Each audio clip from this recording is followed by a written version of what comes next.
The foothold of Mitsurugi in this new format has been quite astonishing. You guys smash the link, crap out of that subscribe button so you guys don't miss out on more Oscars. We're going to be starting off by looking at the Goddess Cup today.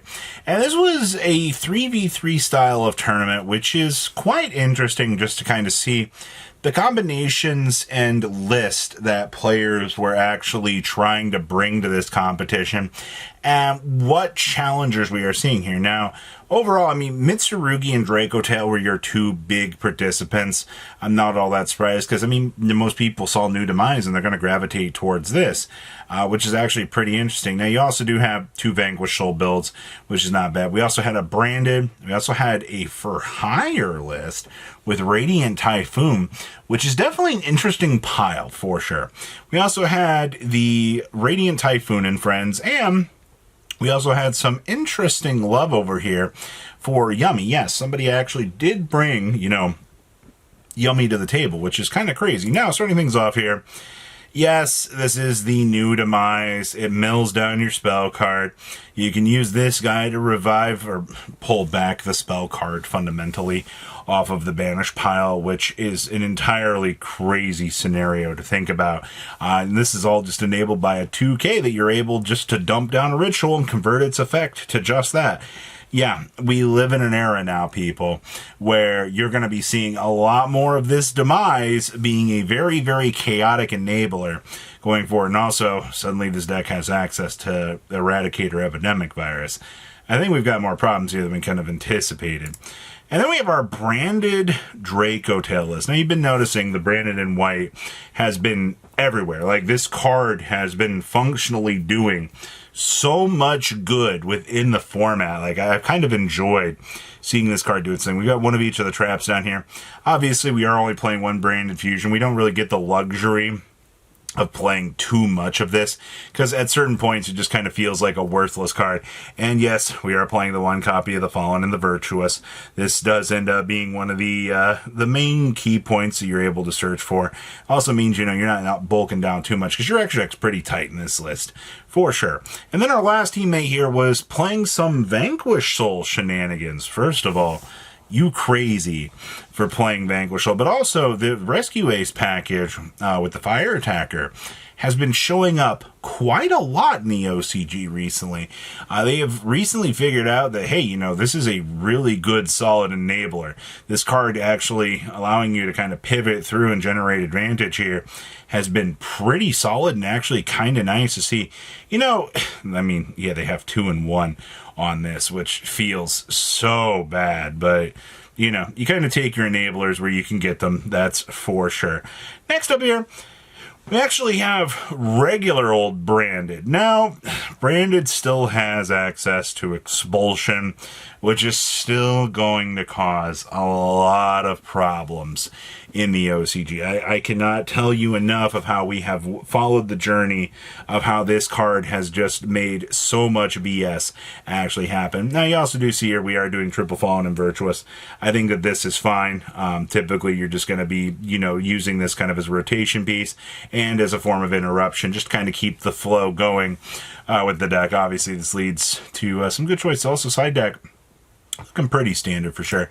Next up, hey, look, more Mitsurugi. It's almost like this New Demise card has helped things out with consistency. Though my question still kind of remains, is it worth it to play 2 or 3 of your ritual spell?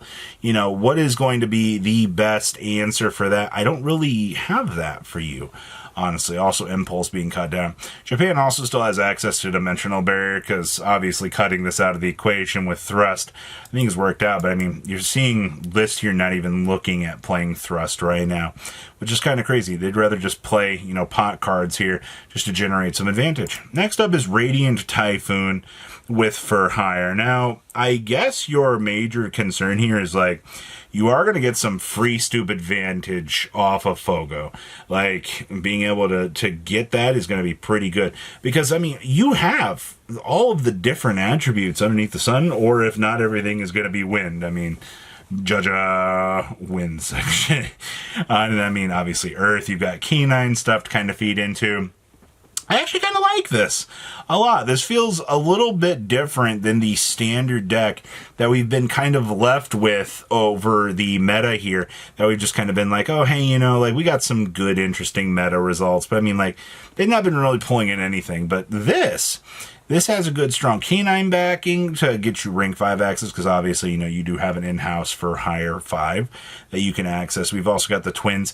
The twins are pretty stupid, man. Like, even on the minimalistic package, you're doing pretty fine with this. Next up here, we have more Draco Tail action. Now, I gotta tell you, this looks pretty interesting. Obviously, you know, having access to only one branded fusion does kind of stink, but I mean, Fallen and White and Incredible Ecclesia are just going to get the job done. They also do have to play the Draco Tail Fusion monster. Unfortunately, said Draco Tail Fusion monster is a pretty important piece to the equation here, because it does give you some set backup so you can kind of spin on through and kind of keep things going with the deck. So that's kind of an important piece, and I think a lot of people kind of forget about that. Next up here, we have some Yummy action for you. Now, Yummy has kind of had to go through some evolutions, and I think particularly looking at this deck as a whole, you do see, you know, Herald being one of those critically important pieces that you're kind of forced to rely on within this space. And unfortunately, you know, you don't really get much of a say otherwise. Like, you're very much forced to make the concessions that you have to be looking at this. Also, shout out to the door down here, because this stupid door has been one of the most important little pieces to the puzzle in a while. Next up, we have regular Radiant Typhoon for you. Now, regular Radiant Typhoon, your extra deck, got some hilarious little options here. So we are also playing the Crimson Blader. We have the Fallen of Albaz and the actual Incredible Ecclesia. First of all, if you are actually hard making this Crimson Blader against me, you are probably going to blow me out of the water. There's no ifs, ands, or buts about that. That is a critically important card that this deck has access to, and it's actually kind of crazy. But I mean, the reason why this deck has performed and done as well as it has throughout this block has been because, you know, you have access to the Harpy's Featherstorm. Featherstorm is just such a blowout scenario maker for this deck. Like, it's actually crazy. Next up here, we have some Yummy. Now, I see that this Yummy list is playing the Nemesis Corridor. This gives you access to the Thunder Dragon Colossus, which is actually a pretty decent setup piece, just to be able to kind of floodgate your opponent and go.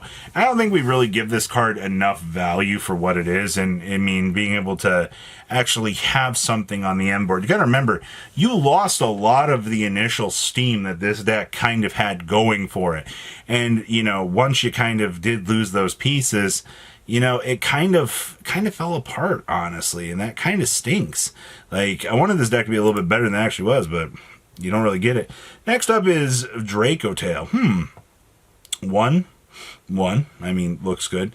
We're also playing the double Magistus. I mean, the reason why you even look at considering this package as a whole, period, when you look at this deck, is because it gets you access to the Borreload Savage Dragon. Savage is pretty stupid.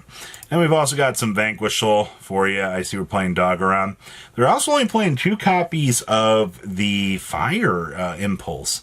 Interesting. Why would you reduce this? Because I feel like this card is incredibly important for what this deck is supposed to do.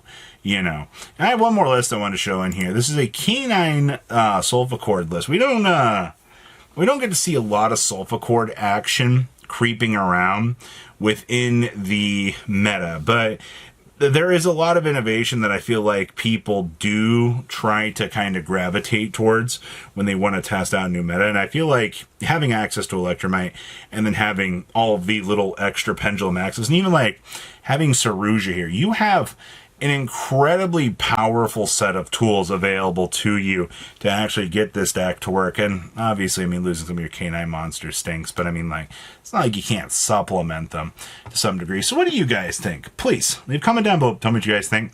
Now see your beautiful faces back here learning day, guys. Patrons, thank you.